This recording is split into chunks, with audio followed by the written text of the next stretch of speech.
चलिए, ढेर सारा आशीर्वाद बच्चे। आज नववर्ष का पहला दिन है और 1 जनवरी 2023। बच्चे, आप लोग वर्तमान परिवेश में जो एग्ज़ाम निरंतर टफ होता जा रहा है और यहाँ पर पढ़ने के सिवा मुझे कुछ नहीं दिख रहा है सामने में, क्योंकि आपको अपने आप को मजबूत करना होगा और एक आधार स्तंभ आपको बनानी पड़ेगी अपने अध्ययन में। बच्चे, जब तक आप ठीक है बेसिक को नहीं पकड़ेंगे, जब तक आप मेहनत नहीं करेंगे और उस मेहनत पर ही इमारत खड़ी कर पाएंगे, तभी जाकर के आपको सफलता मिलेगी। बच्चे, निरंतर कंपटीशन फ्यूर लर्निंग एकेडमी का ये प्रयास रहा है कि अच्छे से अच्छे गुरुजन का सानिध्य आपको मिले और आप सफल हों। बच्चे, मैं तो लगातार आपको साइंस में अच्छा पढ़ा ही रहा हूँ, आप लगातार बोलते भी रहते हैं कि सर ठीक है हम लोग का लेवल बहुत अच्छा हो गया है, लेकिन कुछ बच्चों के विशेष आग्रह पर ठीक है शशि सर को मैंने कहा था कि सर आप हिस्ट्री जो है वह दरोगा के बैच को आप निश्चित रूप से पढ़ाइए। तो बच्चे, मैं सर को लेकर के आ गया हूँ और हम लोग सुबह में और आपको शाम में 2 समय में दरोगा का नया बैच लेकर के आ रहे हैं बच्चे। तो ये कंप्लीट जो ये बैच है वो आपको आपके जो आधार स्तंभ है, आपका जो फाउंडेशन है, उसको ध्यान में रख करके ठीक है आपको बैच ये किया गया है। बैच में गुरुजी लोगों से बात किया गया है कि सर एकदम बेसिक लेवल से जो बच्चों का डिमांड है कि मुझे बड़ी दिक्कत होती है सर कैबिनेट मिशन में, बड़ी दिक्कत होती है सर साइमन कमीशन में, या ठीक है आपका जो मॉडर्न हिस्ट्री है ठीक उसका पोषण आप लोग प्राय रटने का प्रयास करते हैं। तो देखिए, तथ्यात्मक बातों को तो रटा ही जाता है, लेकिन ठीक है सर आपको एक जो है आधार स्तंभ आपको देंगे कि हिस्ट्री पढ़ना कैसे है, हिस्ट्री में क्वेश्चन कैसे सॉल्व आउट करना है, और ठीक है एक विशेष तरीके से सर आपको तैयार करेंगे और निश्चित रूप से सफलता मिलेगी ही मिलेगी। बच्चे, निरंतर ठीक है पिछले आपको 15-16 वर्ष से सर का सानिध्य बच्चों को मिलता रहा है और बच्चे सफलता के नए परचम को लहराते रहे हैं। तो सर से मेरा आग्रह है कि सर बताएंगे कि हिस्ट्री जो दरोगा के बच्चों के लिए लेके आए हैं वो, तो उसमें क्या क्या किस किस तरह से पढ़ाएंगे सर। तो सर बताइए सर बच्चों को किस तरह से क्या करेंगे सर।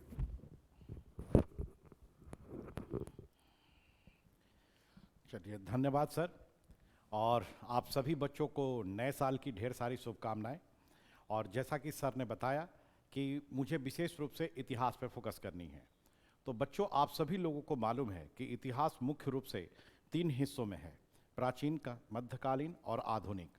हाँ, आधुनिक भारत का हिस्सा ऐसा है जो प्रत्येक एग्जाम के दृष्टिकोण से महत्वपूर्ण है, चाहे वह संघ लोक सेवा आयोग हो, चाहे बिहार लोक सेवा आयोग हो, चाहे बिहार दारोगा की परीक्षा हो, सभी में आधुनिक भारत का हिस्सा जो है वह काफ़ी महत्वपूर्ण है।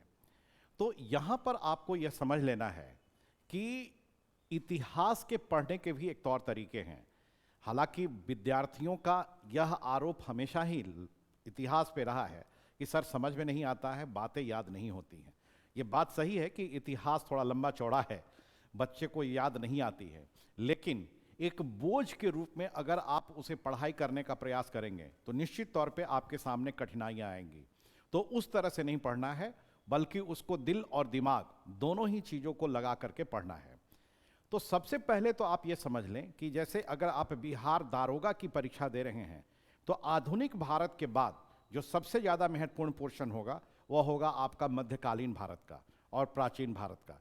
हालांकि पढ़ना और पढ़ाना ये तीनों ही सेगमेंट है, ऐसा नहीं कि कोई भी सेगमेंट कम महत्वपूर्ण है, लेकिन विगत वर्षों में जिस तरह से सवाल पूछे गए हैं उन सवालों के आधार पर हम लोग अनुमान लगा सकते हैं कि आधुनिक भारत का हिस्सा जो है वह सबसे ज़्यादा महत्वपूर्ण है, उसके बाद मध्यकालीन भारत का, उसके बाद प्राचीन भारत का।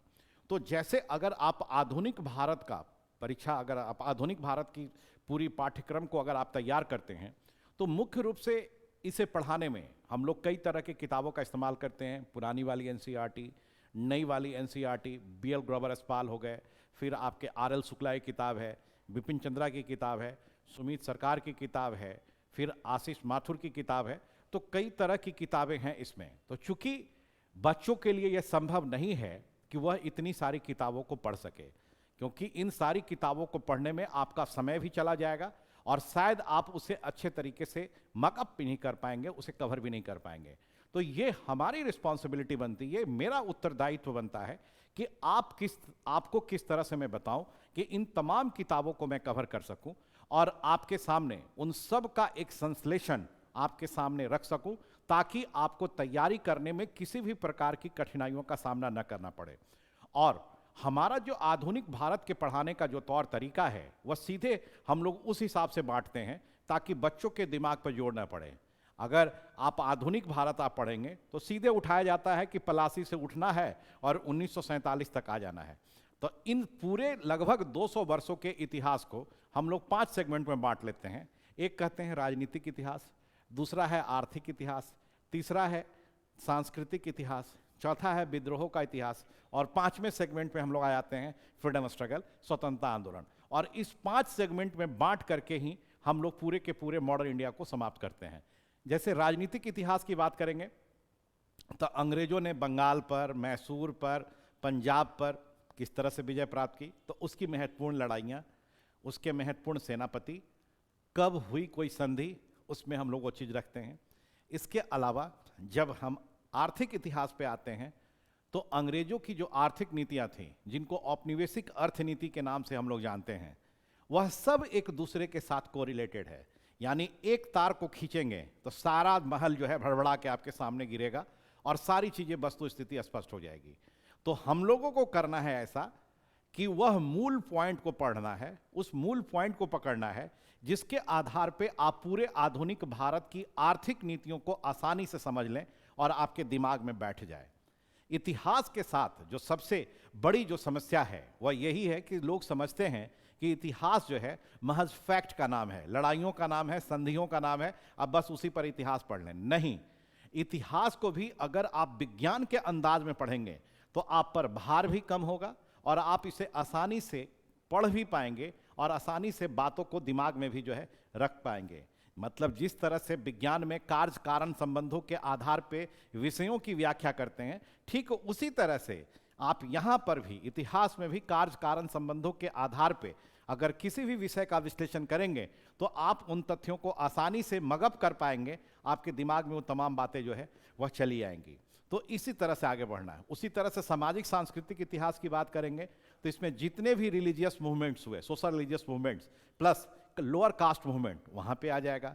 विद्रोह का इतिहास तो उसमें जितने भी विद्रोह हुए, कब हुआ, किसके द्वारा नेतृत्व किया गया, कहाँ पर हुआ, फिर 1857 का विद्रोह और उसके बाद फ्रीडम स्ट्रगल। यानी बिल्कुल ही आसानी से आप इन चीज़ों को कर सकेंगे।